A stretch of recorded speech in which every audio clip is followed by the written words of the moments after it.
지금 뭐든 좋습니다. 이 저한테 최근에 그런 말씀하시는 분이 몇 분 있었거든요. 왜 국립대학 교수가 이렇게 그렇게 편안하게 살 수 있는데 왜 힘든 길을 가냐고. 굳이 기본적 접해가 가지고 그런 위험을. 네, 그래서 이제 제가 그래요. 좋은 친구를 만나면 그렇게 된다. 저희가 동갑인데 네. 생각의 흐름이 비슷해가지고 하면 바로 알아들어가지고 이 방송을 같이 많이 했어요. 네. 그러다 보니까 굉장히 위험에 많이 처했어요. 근데 사람이 진짜 신기하더라고요. 저는 그렇게 미련이 없다고 생각했는데 사람은 자기 기록을 잘 쉽게 버리지 못하더라고요. 그러니까 예를 들자면 내가 핸드폰을 한 번도 뭐 사서 바꿀 때 버린 적이 없었거든요. 가지고 있었단 말이에요. 그냥 버리면 되잖아요. 위험하니까. 그치. 근데 이게 잘 안 버려지더라고. 그래서 다 버렸어요. 사실은 이번에 내라디오라고 나서는 전부 포맷했어요. 특히 이 글을 쓰는 사람들은 자기 기록들을 잘 안 버리려고 하죠.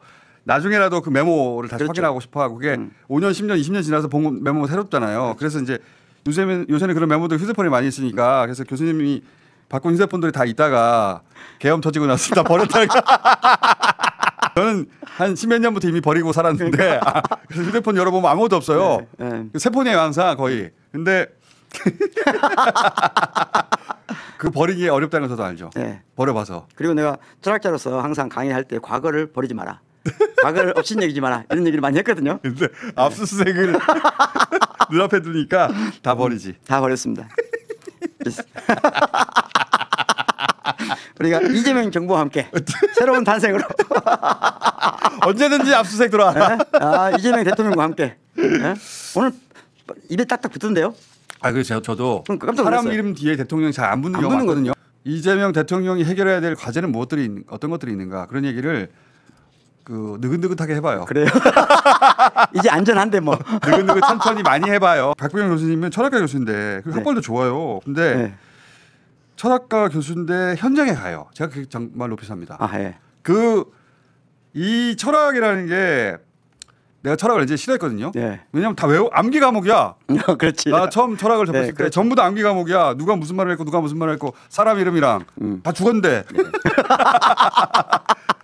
그리고 그게 저한테 와닿지 않았던 것은 다 이론이고. 그렇죠. 말을 가지고 제가 어떤 느낌을 받았냐면 인문 계열 중에 과학적인 사고를 하는 친구들이 철학을 하는구나. 그렇죠. 나는 그렇게 생각했어요. 왜냐하면은 말을 수학처럼 쓰더라고. 맞아요. 그래서 너무 재수가 없는 거야. 현장에 없다 이 사람들은. 근데 제가 박구영 교수님을 만나고 처음으로 현 시대의 사건을 현장의 언어로 해설해 준다. 그 점에서 제가 높이 삽니다. 두 가지가 달라요. 현장에 간다. 그리고 지금의 언어로 철학을 해설해 준다. 제대로 보았어요. 내가 처음 하는 칭찬이에요. 몇 년 동안 만났는데 거의 맨날. 얼마 전 누가 뭐라고 말했어. 나는 그런 걸 듣고 싶지 않거든. 그렇죠. 그러니까 이재명 대표가 탁월한 지점이 자기를 도구로 써달라고 하잖아요. 그렇죠. 내가 주인공이 아니라 나는 도구일 뿐이고 그것처럼 우리 오늘 칭찬하는 게 하나 더 할게. 우리 박구영 교수는 철학을 도구로 써요.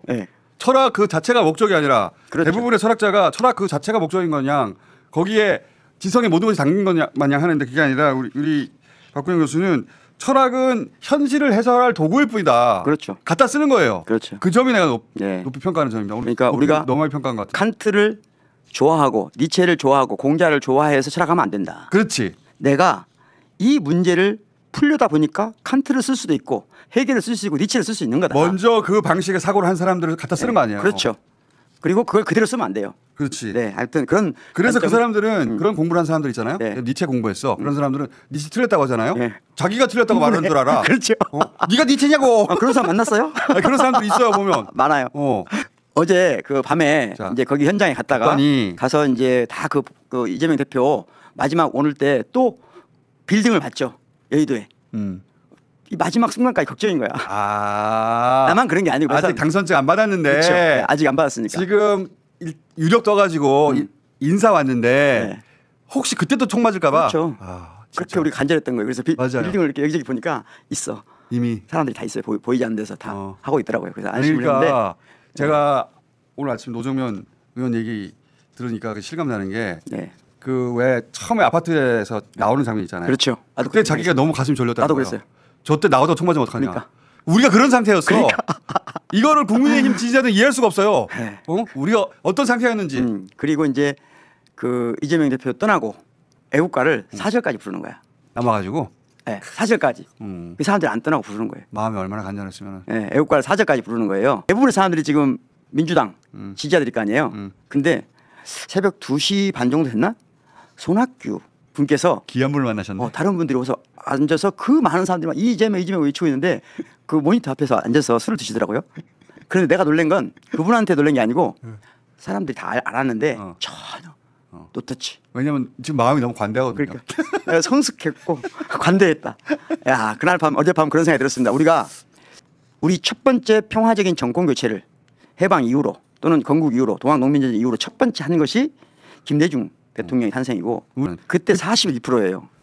그때도 사실은 1% 차이 났어요. 대부분의 사람들에게는 어찌 보면 정치적으로 특별하게 관심이 없는 사람이 아니라면 IMF가 더 큰 재난이에요. IMF가 왔는데 1% 이겼다니까. 그러니까 그리고 41% 정도 네. 득표했어요. 그것도 김종필, 박태준을 끌고 와서 다 모아가지고 탈탈 털어가지고 1% 이겼어요. 1% 이겼어요. IMF라고 하는 우리 나라가 망했는데. 나라가 망했는데 그냥. 예? 사실은 나라가 완전히 망한 거거든요 그때. 네. 망했죠. 예. 나라가 망했어요. 모라토리엄 빚을 못 갚는다고 망해버렸으니까. 저 유학 시절에 했는데 네. 독일 유학 갔는데 가자마자 IMF가 터졌어요. 그때 이제 그 유명한 사람 다 돌아오거든요. 그렇지. 왜냐하면 환율이 감당이 안 되니까. 한대가 돌아오거든요. 그때 내가 독일에서 그 선거를 지켜보는데 그 유학생들이 독일 그 컴퓨터 앞에 쭉 앉아서 보고 있거든요. 그때는 화면이 안 나오고 그 숫자만 나오는 거예요. 숫자만 착착착 변해요. 야, 그런데 다들 표시를 안 했거든요. 사람들이. 그 유학생들 좀 있는 사람들이잖아요. 그게 누구 지지하는지. 네, 말 안 했어요. 그런데 김대중 대통령이 딱 역전을 하자 사람들이 얼굴색이 시커매지기 시작하더라고. 그때 내가 너무 놀랐어요. 아, 그때까지 몰랐구나. 몰랐죠. 한 20명이 쫙 보고 있는데 그거는 지금은 또 상상할 수가 없어요. 왜냐하면 그때까지는 단 한 번도 정권 교체라는 걸 해본 적이 없기 때문에 선거가 아무리 유리해도 했다면 졌기 때문에 그리고 이 사람들이 지금 IMF 때문에 유학생을 그만둬야 되는지 말아야 되는지를 고민했던 사람들이에요. 야, 20명이 모니터 앞에서 다 보고 있는 거 이렇게 서로의 정치 성향을 말하지 않은 채 모르고. 근데 딱 나는 이제 예민하잖아요. 그러니까 딱 역전되는 순간 사람들이 보니까 얼굴색이 변하는 거야. 좋아하는 게 아니라. 네. 그리고 한 사람씩 떠나는 거예요. 이야. 딱 2사람 남았어요 그때. 두 사람 카밍아웃 됐네. 지금 그분은 한 분은 지금 저 부산대학 교수님인데. 네. 그때 서로 처음으로 알았어요? 네. 어느 정도는 알았지만 확실하게 왜냐하면 다 비판적이었거든요. 다 비판적이었어요. 그때 제가 20명 중에 2명이었어요? 그렇죠. 그게 그 실제 비율이었어요. 네. 어떤 비율이었냐면 이 민주 진영의 사람들 중에 그때 그렇게 유학 갈 수 있는 사람이 많지 않았어. 그렇죠. 실제로 비율이 그 정도였어. 그래서 그날 그 시점부터 어제의 선거 결과를 보면 기적이 몇 번 일어난 거예요. 그렇죠. 기적이 몇 번 일어나서 그야말로 하느님이 보호하사 이 나라를 여기까지 끌고 온 것이고 그건 누차례 말씀드렸지만 동학농민전쟁부터 지금까지 무수히 많은 선조들이 우리를 지켜온 것이거든요. 그에 대한 첫 번째 감사를 드리고 싶고 그런데 불구하고 어제 이제 그 술집에서 이현종 우리 그 배우랑 이분들 만났어요. 근데 이현종 배우님이 마지막 헤어지면서 자기가 너무 이게 이해가 안 된다는 거예요. 어떻게 저들이 40%를 넘게 받냐. 저는 당연히 그럴 줄 알았어요. 예? 그렇게 받냐. 그래서 양쪽이 다 나온 거예요. 그렇죠. 저쪽이 부끄러워서 안 나올 거라고 그랬는데 이번 선거는 선거가 3주가 아니라 6개월이었던 거예요. 예. 일단 제가 철학적으로 말해야 되니까 첫 번째 해주세요. 한 명제는 뭐냐면요. 그러면 하나만 해주세요. 우리가 정치와 도덕을 구분할 수 있어야 돼요. 그러니까 사람은 우리 이게 민주 진영이 그런 경향이 있거든요. 보수 진영은 기본적으로는 이익 연합에 언제나 이익 연합이고 권력 덩어리예요. 그러니까 더 많은 권력을 얻기 위해서 이익을 얻기 위해서 딱 결합하기 때문에 이분들은 언제든지 집결할 수 있어요. 이념적 차이, 차이 필요 없어요. 그렇지. 언제든지 이익 집결이 쉬워요.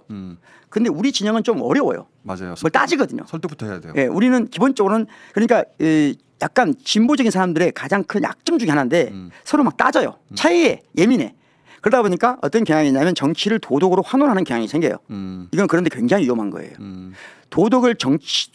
정치를 도덕으로 환원하면 그게 보수든 진보든 그게 기본적으로는 공포 정치를 불러오는 겁니다. 근본주의가 되는데. 근본주의가 되는 거예요. 그래서 일단은 정치는 도덕이 아니다. 이게 저의 1명제예요. 두 번째, 인류가 정치를 하는 이래로 그게 왕정이든 귀족정이든 또는 공화정이든 관계없이 인류가 발견한 가장 올바른 좋은 생존 방식이 뭐냐? 보여주가 저는 5대5로 맞춰간다고 생각해요. 이게 나쁜 게 아니라고 생각해요. 다시 말하면 한쪽 진영이 붕괴됐을 때 한쪽 진영이 완전하게 승리한 채로 쭉 가는 체계는 그 전체 공동체를 위험에 빠뜨려요. 유지되지 않아요. 그게 대표적인 게가 일본이에요. 일본도 사실은 이게 뒤바뀌었으면 지금보다 훨씬 나았을 거예요. 그런데 일본이 어느 순간 자민당이라는 하나의 정당이 압도적으로 우세를 차지하면서 지금 같은 형태로 온 거거든요. 그게 효용이 있을 때가 있어요. 그렇죠. 일사불란해가지고. 그렇죠. 그래서 일본은 일본의 피크를 맞이했죠. 그렇죠. 80년대, 네. 90년대까지. 그리고 그 이후로 계속 내리막이잖아요. 그렇죠. 못 올라갑니다. 그렇죠. 왜냐하면 일본은 같은 시스템으로 네. 지금까지 계속 올라가고 앞으로도 그럴 거거든요. 그러니까 동질성이 즉 하나의 뜻으로 하나의 성격으로 뭉쳐진 집단이 한 나라를 이끌어갈 때 그때는 다시 말하면 약자일 때예요. 따라갈 때. 누군가를 따라갈 때. 그런데 누군가 제일 앞에서 있잖아요. 그러면 하여튼 제가 보기에는 포유류는 즉 인간은 5대5 경쟁 체제가 가장 좋다.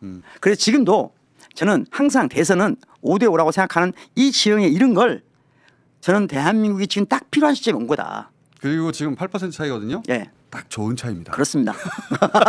예. 딱 좋은 차이. 이보다 더 좋을 수 없다. 저도 그렇게 생각합니다. 그리고 정치라고 하나 또 하나 왜 그럼 저 사람들은 저럴 수 있느냐. 그 쉽게 생각하면 이런 거거든요.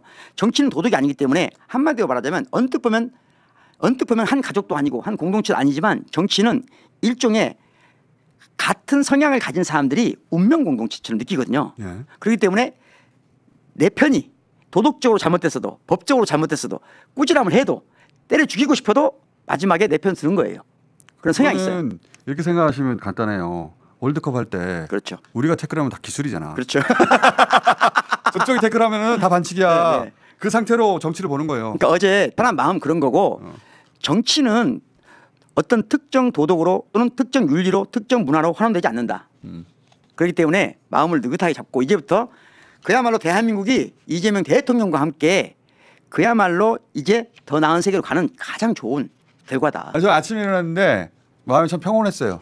오랜만에. 평온했죠. 예. 기쁘다 슬프다. 네, 그렇지. 뭐 그런 느낌이 아니라 평온하구나. 나는 멍하고 평온했어요. 평온하구나. 네. 예. 아니 오늘 아침 저기 윤성훈 평론가 만나자마자 좋은 아침. 네, 경비원들 만나고 굿모닝. 네. 아니 이 말이 이렇게 좋은 말인 거를 굿모닝? 새삼. 그러니까 좋은 아침 굿모닝이 저절로 나오는 맞아요. 아침인 것 같아요. 6개월이 막 이제 주마등처럼 정말 지나가. 그렇고 예를 들어서 가장 긴 어둠 이게 밤으로의 긴 여로라고 하잖아요. 가장 긴 여로 같아요. 네.